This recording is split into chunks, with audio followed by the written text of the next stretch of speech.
Hi అండి. నమస్తే. ఈరోజు నేను వినిపించబోయే కథ రాపర్తి అనురాధ గారు రచించిన ఏసీపీ సింగం ప్రేమలో పడ్డాడు 63వ భాగము. ఇక కథలోకి వెళితే కళ్యాణ్ ఆవేశంగా అఖిలాండేశ్వరి మీదకి వెడుతూ ఉంటే అక్కడ ఉన్న వాళ్ళు భయపడిపోయి చూస్తున్నారు. విజయ్ కంగారుగా రే కళ్యాణ్ ఆగరా అంటున్నాడు. కళ్యాణ్ ఎవరి మాట వినే పరిస్థితిలో లేడు. అతడు అఖిలాండేశ్వరిని కోపంగా చూస్తూ నువ్వే కదూ ఇదంతా చేసింది, నువ్వే మిన్నికి హెల్ప్ చేశావు, భయపెట్టావు, ఇంట్లో నుంచి నా నుండి వెళ్ళిపోయేలా చేశావు, చెప్పు ఎందుకు చేశావిలా? అసలు ఆ అమాయకురాలు నీకు చేసిన అన్యాయం ఏమిటి? పుట్టినప్పటి నుండి బాధ పెడుతూనే ఉన్నావు, ఇప్పుడు ఘోరంగా పంపించేశావు, ఇంకా నిన్ను బ్రతకనివ్వకూడదు, నా మిన్నీని ఏం చేశావో చెప్పకపోతే నీ ప్రాణం తీస్తాను అని పూర్తి కంట్రోల్ తప్పి ఆమె మీదకి వెళ్ళాడు. ఆవిడ కళ్యాణ్ ఇప్పుడు పూర్తి బలహీనపడ్డాడు అనే ధైర్యం తెచ్చుకుని రివర్స్లో అతడి మీదకి గొడవకి దిగింది. ఏమిటయ్యా నన్ను తప్పుపడుతున్నావు? అయినా ఆ దిక్కుమాలిన దానికి ఇంట్లో నుండి పారిపోవటం అలవాటేగా, దానికి ఒకరి సాయం అవసరం లేదు. ఆ అర్ధరాత్రి నీతో లేచిపోలేదా? అప్పుడు ఎవరి సాయం తీసుకుంది? ఇప్పుడు నీకంటే బెటర్గా ఎవడో దొరికి ఉంటాడు, అందుకే నువ్వు కట్టిన తాళి నీ మొహాన్ని కొట్టిపోయింది. ఛీ, అలాంటి మనిషిని నేను ఎక్కడా చూడలేదు అని ఇంకా ఏదో అనబోతుండగా రఘురామయ్య ఆవేశంగా వచ్చి ఆవిడ చెంప పగలగొట్టారు. అంతే, అఖిలాండేశ్వరి షాక్ అయింది. ఆవిడతో పాటు ఇంట్లో అందరూ షాక్ అయ్యారు. రఘురామయ్య సీరియస్ అవుతూ నోర్ముయి, నీ కంపు నోరు తెరిచావో ప్రాణం తీస్తాను. నీకు ఎంత ధైర్యం నా బిడ్డని తప్పుగా మాట్లాడటానికి? అది దేవత, దాన్ని అంటే పుట్టగతులు లేకుండా పోతావు చెప్తున్నా. నువ్వన్నట్టు అది అర్ధరాత్రి కళ్యాణ్తో లేచిపోలేదే. ఒక తండ్రిగా నా అనుమతితో నా బలవంతం మీద కళ్యాణ్ చేయి అందుకుని వెళ్ళింది. దాన్ని నేనే కళ్యాణ్తో పంపించాను. లోకం తెలియని పసిదాని మీద నిందలు వేస్తే నరికి పోగులు పెడతాను అని ఆవేశంగా అరిచాడు. అఖిలాండేశ్వరి నమ్మలేనట్టు చూస్తూ ఏంటి మీరా దాన్ని బయటకు పంపింది? అంటే దాన్ని పెళ్లికి సహాయం చేసింది మీరా? ఛీ, తండ్రిగా ఆలోచించి దాన్ని బయటకు పంపాను అంటున్నారా? లోకంలో ఎక్కడైనా ఉందా కూతురిని లేచిపో అని చెప్పిన తండ్రి ఏదో గొప్ప కార్యం చేస్తున్నట్టు చెప్పుకోవటం సిగ్గు అనిపించటం లేదా అని అరిచింది ఆవిడ. అంతే, ఆయన ఇంకొకటి కొట్టి ఇప్పుడే చెప్పాను తప్పుగా మాట్లాడితే చంపేస్తాను అని, ఇంకోసారి నోరు తెరవకు చెప్తున్నా. దాన్ని పంపించింది ప్రాణంగా ప్రేమిస్తున్న వాడితో. నువ్వు పెట్టే హింసలు తప్పాలి అని ఈ రాజమహల్కి వారసురాలు అయిన కాలికి బంగారు గొలుసులు పెట్టుకుని నీ చేత చావు దెబ్బలు తినడం చూసి ఇంకా ఊరుకుంటే ఎన్ని దారుణాలు చూడాల్సి వస్తుందో అని వాళ్ళ ప్రేమని అర్థం చేసుకుని పంపించేశాను. అది కళ్యాణ్ భారీగా ఇన్ని రోజులు ఎంతో సంతోషంగా ఉంది. కానీ మళ్ళీ దాన్ని నీ ముందుకు తీసుకువచ్చాడు కళ్యాణ్. అంతే, మొత్తం నాశనం చేశావు నువ్వే. జ్యోతిని మాయం చేసి ఉంటావు, లేదా పారిపోయేలా చేసి ఉంటావు. చెప్పు ఏం చేశావు అని ఇన్నేళ్లలో ఎప్పుడు లేని విధంగా ఆయన ఆవేశపడి అడుగుతుంటే అఖిలాండేశ్వరి ఆశ్చర్యపోయింది. అలాగే ఆవిడ అహం మాత్రం ఏమాత్రం తగ్గలేదు. అందుకే భర్త అని కూడా చూడకుండా రెచ్చిపోతూ ఏంటి గొంతు పెంచుతున్నావు, నా మీదే చేయి చేసుకున్నావు, నేను తిరిగి కొట్టగలను, నీ మర్యాద పోతుంది అని ఆలోచిస్తున్నా, రెచ్చిపోకు చెప్తున్నా. అయినా నేనే ఏదో చేశాను అని చూసినట్టు మాట్లాడుతున్నావేంటి అని ఆయన తట్టుకోలేని మాటలు మాట్లాడింది. అంతే, రఘురామయ్య బిగుసుకుపోయారు. కళ్యాణ్ తగులుకుని నువ్వే చేశావు, నువ్వే మిన్ని మీద నష్టజాతకం అన్న ముద్ర వేశావు, నువ్వే నాకు ప్రాణహాని ఉంది అని భయపెట్టి ఉంటావు. నువ్వు చేసింది ఏంటో తెలుసు, నాకు మర్యాదగా చెప్పు, లేదా ఇప్పుడే నిన్ను సెల్లో పడేసి ఎముకలు వెరగొట్టి పారేస్తాను అని ఆవేశంగా అరిచాడు. ఆవిడ వెటకారంగా నవ్వి నన్ను సెల్లో పడేయాలి అంటే నీ ఒంటి మీద యూనిఫామ్ ఉండాలి మిస్టర్ కళ్యాణ్. నా అన్న మీద చేయి వేసి ఏసీపీ పోస్ట్ ఓడగొట్టుకున్నావు, ఇప్పుడు నా మీదకి వస్తున్నావు అంటే ఇప్పుడు ఏం పోగొట్టుకుంటావో చూసుకో. మరి ముందు అయితే నీ భార్య కాని భార్య ఎటుపోయిందో తెలుసుకో, దాన్ని తిరిగి తెచ్చుకో. నేను నా ఇంట్లోనే ఉంటాను, ఎక్కడికి పారిపోను. నేనే దాన్ని దాచానో లేక పారిపోయేలా చేశాను అని నీకు అది చెప్పినా మరే ఆధారం దొరికినా నువ్వు నన్ను ఏం చేసినా అడ్డు చెప్పను. ముందైతే నా ఇంట్లో నుండి బయటకు నడు, లేదా మర్యాదగా ఉండదు. నన్ను అవమానించిన వాళ్ళు నా ఇంట్లో ఉండటానికి వీలేదు. గెట్ అవుట్ అంటూ అరిచి చెప్పింది. మధు కలుగు చేసుకుని ఆవిడకు అడ్డు చెప్పాలి అనుకుంది. ఆవిడ సీరియస్ అవుతూ, మధు నీకేం తెలియదు, లోపలికి వెళ్ళు. నీ తల్లి గొంతు పట్టుకున్న వీడికి సపోర్ట్ వస్తే ఇప్పుడే ఊరిపోసుకుంటాను. మీ నాన్నగారు ఇన్నేళ్లలో నా ముందు గొంతు పెంచిందే లేదు. ఇప్పుడు నా మీద చేసుకున్నారు అంటే అంతా ఆ జ్యోతి వలనే. ముందు వీడిని బయటికి వెళ్ళమని చెప్పు, లేదా అని ఆవేశంగా గదిలోకి వెళ్ళిపోయింది. అక్కడ ఉన్న అందరూ కళ్యాణ్ చుట్టూ చేరి, అమ్మ ఇదంతా చేసిందని అర్థమవుతుంది. మిన్ని ఎక్కడ ఉన్నా వెతికి తీసుకువద్దాం. మీరు టెన్షన్ అవ్వకండి, మేము అంతా మీతోనే ఉంటాం. మీరు లేని చోట మేము ఉండము. రండి వెళ్ళిపోదాం అని అక్కడ ఉన్న అందరూ సిద్ధమయ్యారు. వాళ్ళతో రఘురామయ్య గారు సిద్ధమయ్యారు. కళ్యాణ్ గుండె విలవిలాడుతున్నా కంట్రోల్ అవుతూ, లేదు మీరంతా ఇక్కడే ఉండాలి. ఆవిడ ఏం చేసిందో తెలుసుకోవాలి. మావయ్య మీరు విచారణ పడకండి. మిన్ని నా ప్రాణం. ఆమె ఎక్కడ ఉన్నా తెలుసుకుంటాను. తనకి ఏమీ కానంత వరకు నాలో ప్రాణం ఉంటుంది. తనకి ఏదైనా జరిగినప్పుడు నా ఒంట్లో ప్రాణం ఉండదు. నేను ఇంకా బ్రతికే ఉన్నాను అంటే మిన్ని క్షేమంగా ఉండే ఉంటుంది. అందుకే మీరు దిగులు పడకండి అని మధు చేయి పట్టుకుని, నాకు నీ హెల్ప్ కావాలి మధు. నువ్వే మీ అమ్మ నుండి నిజాన్ని తెలుసుకునే ప్రయత్నం చేయాలి. ఇప్పుడు నేను నా వరకు ప్రయత్నం చేస్తాను అని విజయ్ని అతడి తల్లిని తీసుకుని బయటకు వచ్చాడు. కళ్యాణ్ అంత దిగులు పడిపోవటం అక్కడి వాళ్ళు చూడలేకపోయారు. సూరిబాబు తన ముందు అఖిలాండేశ్వరి ఆడిన మాటలు గుర్తు చేసుకుని ఎలా అయినా కళ్యాణ్ బాబుతో చెప్పాలి అనుకున్నాడు. విజయ్ కళ్యాణ్ని కంట్రోల్ చేస్తూ అక్కడ ఉన్న సెక్యూరిటీకి మొత్తం సీసీ ఫుటేజ్ సేకరించి తీసుకురమ్మని చెప్పాడు. వాళ్ళు ఆ పనిలో ఉన్నారు. రమేష్కి విషయం తెలిసింది. అంతే, అతడి హెల్త్ పక్కన పడేసి కళ్యాణ్ని చేరుకున్నాడు.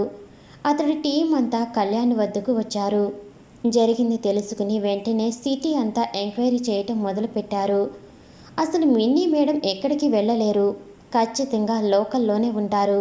అంతేకాదు ఎక్కువ కాలం మీకు దూరంగా ఉండలేరు అని చెబుతూ ఉంటే కళ్యాణ్ గుండె ఆందోళన పడుతుంది. ఎందుకు ఇలా జరిగింది, అసలు తప్పు ఎక్కడ జరిగింది అని ఎన్నో విధాల ఆలోచిస్తూ ఉంటే అతడికి అకాడమీ విషయం స్ట్రైక్ అయ్యింది. రమేష్ టీంకి కొన్ని విషయాలు చెప్పి వాళ్ళకి ఎంక్వైరీ చేయమని చెప్పి పంపాడు. సుగుణ్ గారు బాధపడుతుంటే ధైర్యం చెప్పి విజయ్ని తీసుకుని అకాడమీ చేరుకున్నాడు. అతడు అక్కడ అడుగు పెడుతుండగా సీఎం నుండి కళ్యాణ్కి ఫోన్ వచ్చింది. జరిగింది అంతా ఆయనకి తెలిసింది అని, నువ్వు ఇప్పుడే ధైర్యంగా ఉండాలి అని. నీ భార్యకి ఏమీ కాదు.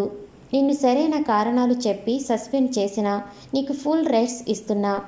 నువ్వు డ్యూటీలో లేకున్నా నీ భార్య కోసం సెర్చింగ్ చేసేందుకు, ఆమెను చేరుకునేందుకు స్పెషల్ టీంని ఏర్పాటు చేసుకో. ప్రభుత్వం నుండి నీకు అన్ని సహకారాలు ఉంటాయి అని. ఇందులో విఆర్ ప్లాన్ ఏమైనా ఉందా, లేక ఆ అఖిలాండేశ్వరి ఏమైనా చేసిందా తెలుసుకో.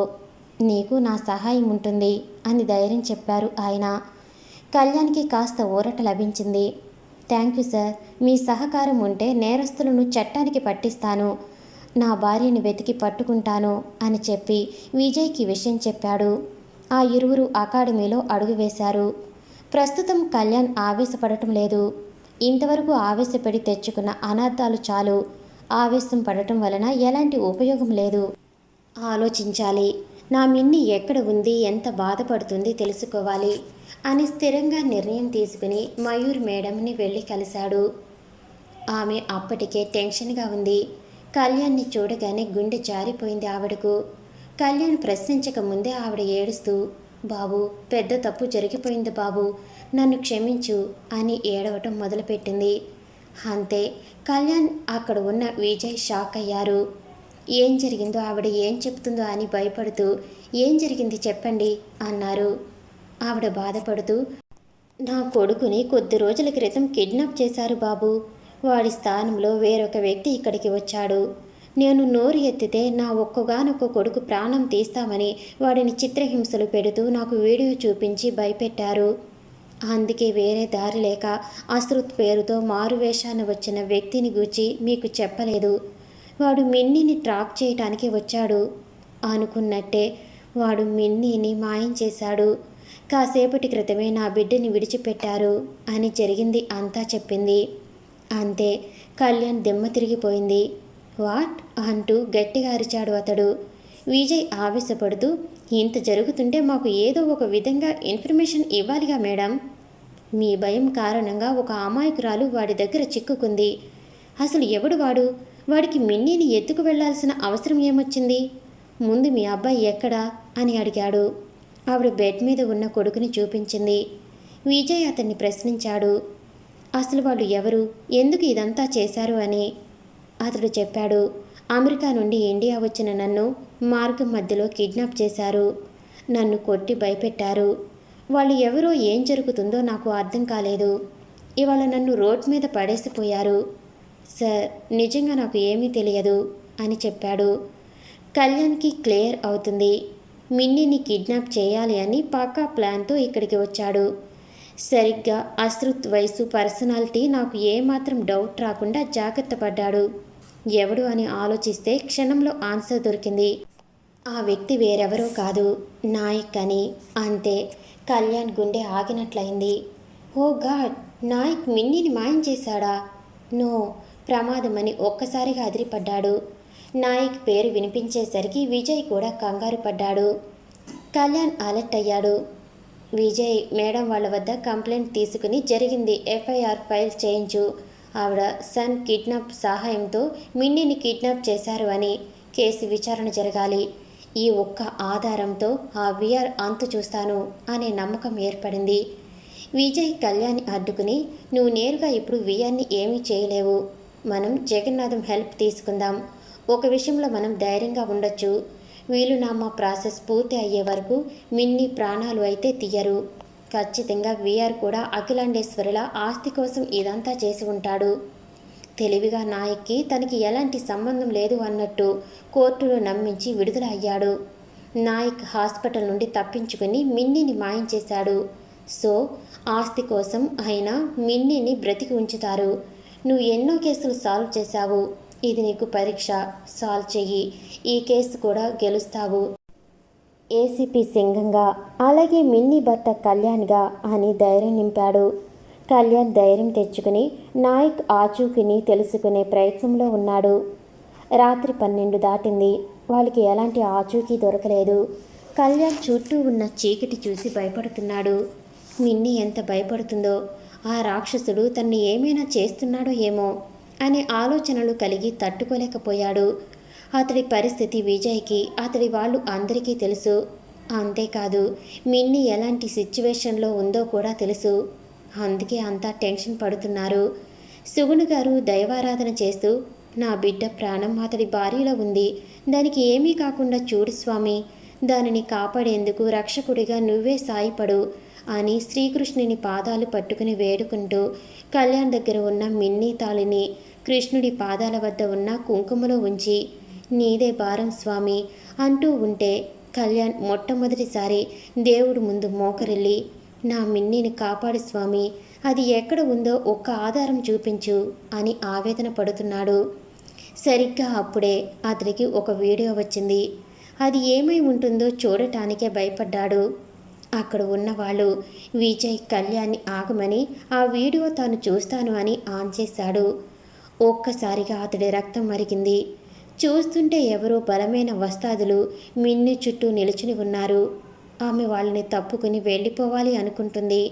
వాళ్ళు అడ్డుకుని ఆమెను బలంగా చెంప మీద కొట్టారు.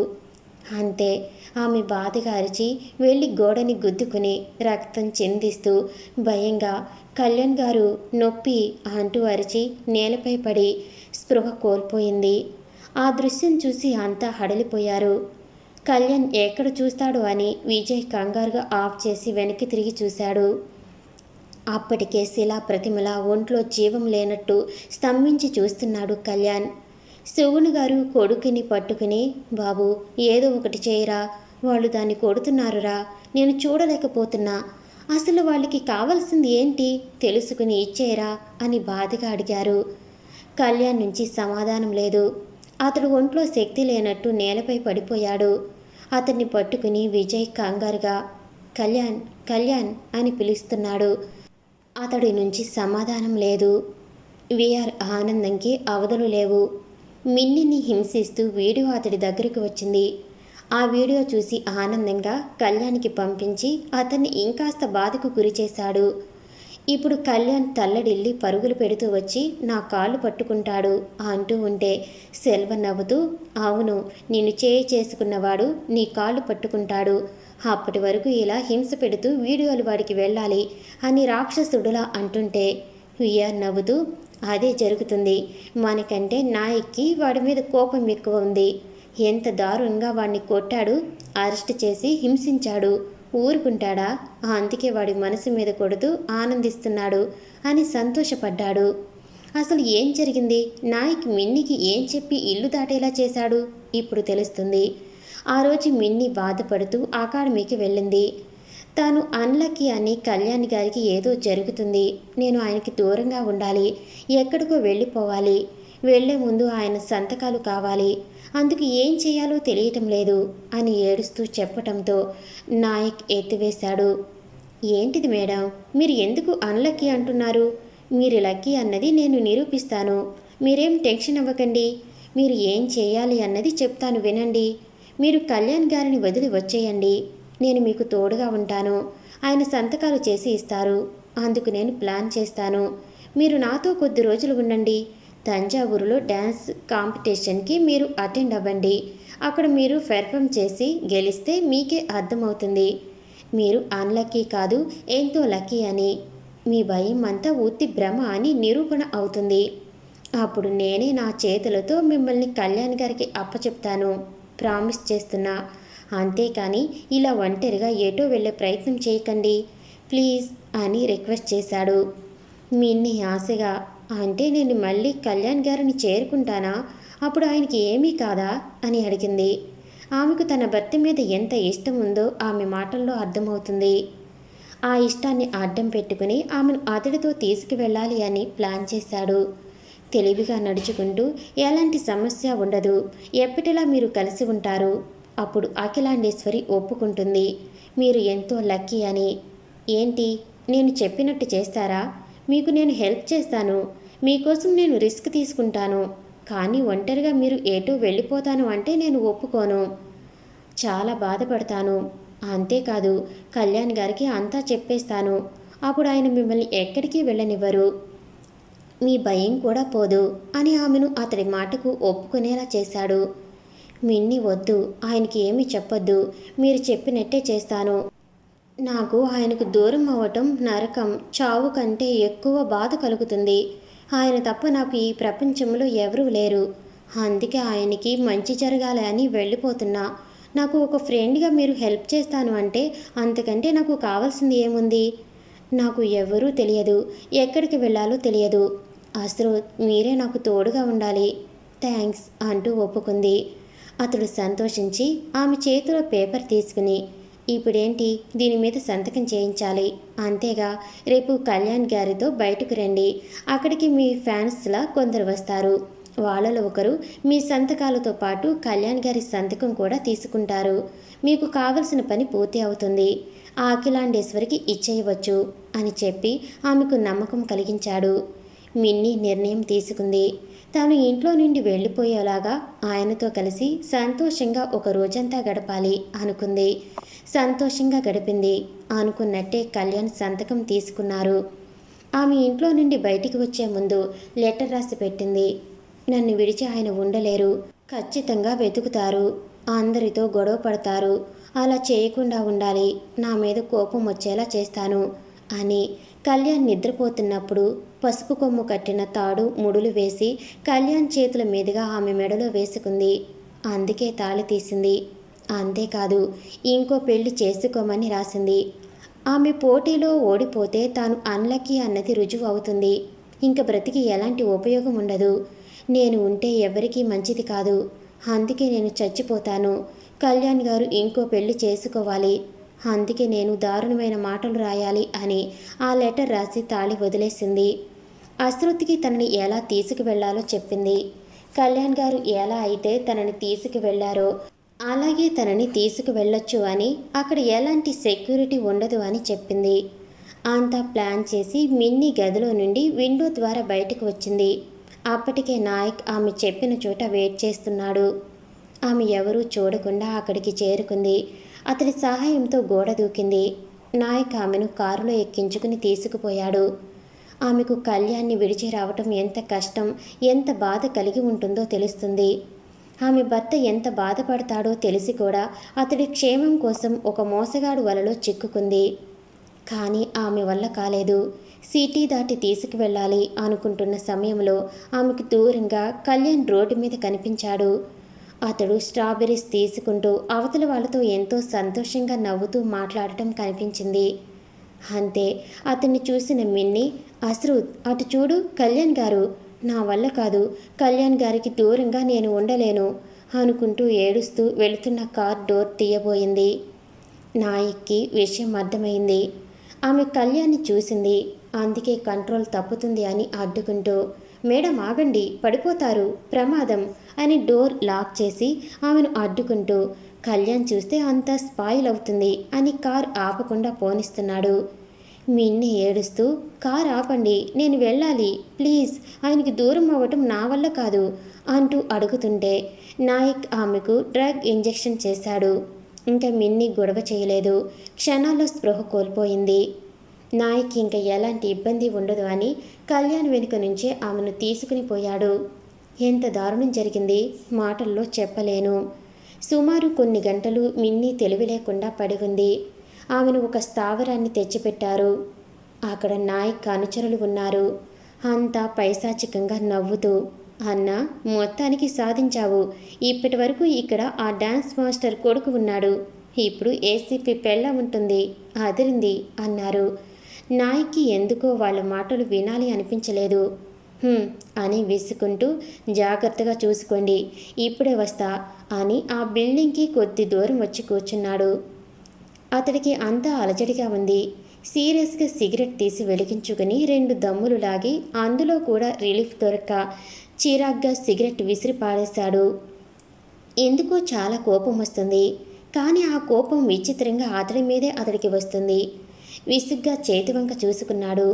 కాసేపటి క్రితం ఆ చేత్తోనే మిన్నీకి ఇంజెక్షన్ చేశాడు.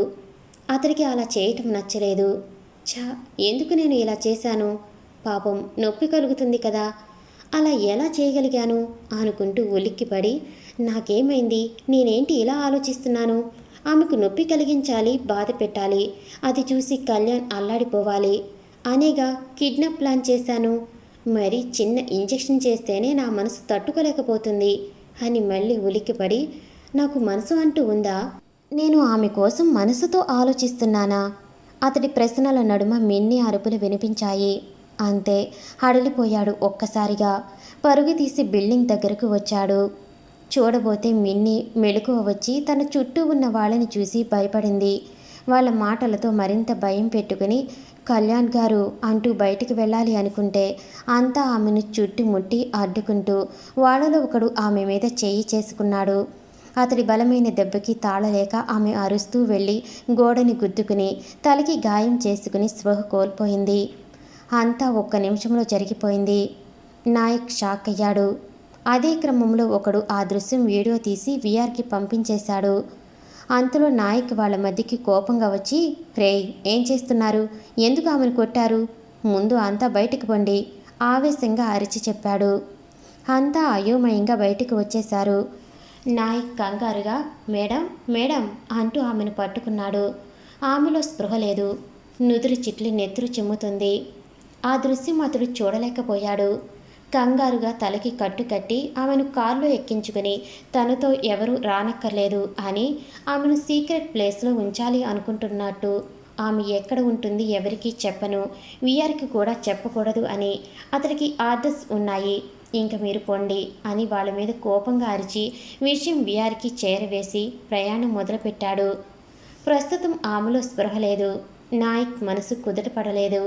ఇప్పుడు ఆమెను ఎక్కడికి తీసుకువెళతాడు, నెక్స్ట్ ఏం జరుగుతుంది తెలియాలి అంటే తర్వాత ఎపిసోడ్లో కలుసుకుందాం.